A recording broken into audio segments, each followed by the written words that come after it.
Hello everyone, Jon Markee here, your Builder CPA, and today we're continuing our series on the IRS Dirty Dozen. So for anyone who missed the prior videos, the IRS maintains a list of the Dirty Dozen most dangerous threats to taxpayers. You can Google this, which I highly encourage you to do. As always, make sure the website ends in .gov so that you know it's real.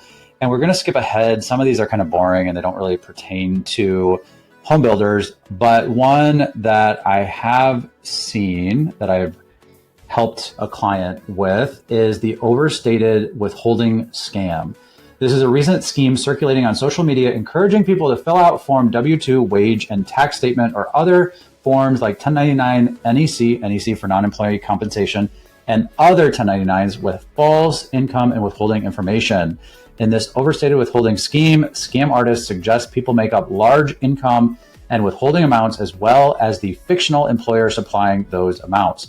Scam artists then instruct people to file the bogus tax return electronically in hopes of getting a substantial refund due to the large amount of fraudulent withholding. If the IRS cannot verify the wages, income, or withholding credits entered on the tax return or the tax refund will be held pending further review.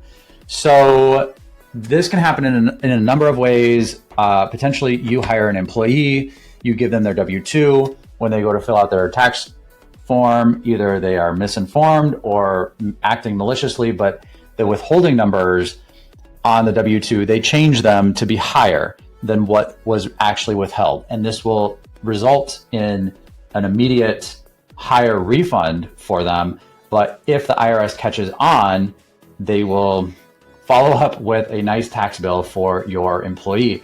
How might this impact you? Well, when the IRS notices the discrepancy between the W-2 and what you filed on your quarterly payroll filings with the IRS, they could reach out to you and ask questions. And even if it's just innocent questions, nothing to be alarmed of, nothing that you did, anytime the IRS sends you a letter or inquires from you, that takes time. And I know that so many home builders are short on time. And the last thing you really need is an interaction with the IRS. On the other hand, I've also seen people who are not even related to your company get a hold of your EIN and file fraudulent 941s or other quarterly returns, and then try to file fake W-2s and collect withholding that was never paid in. So again, something that you might not be able to prevent, something that you had no you had no say in the matter. Your information was used fraudulently without your knowledge, but you can do things to protect yourself. So a lot of people will say an EIN is not all that sensitive of a piece of information. I would disagree. I think once you have someone's name, their business name and their EIN, there's a lot of damage that can be done with that. And sometimes EINs are not treated with the highest level of data security because it's not a social security number. It is more of a business matter, and it has to be shared if someone is going to send you a 1099 at the end of the year.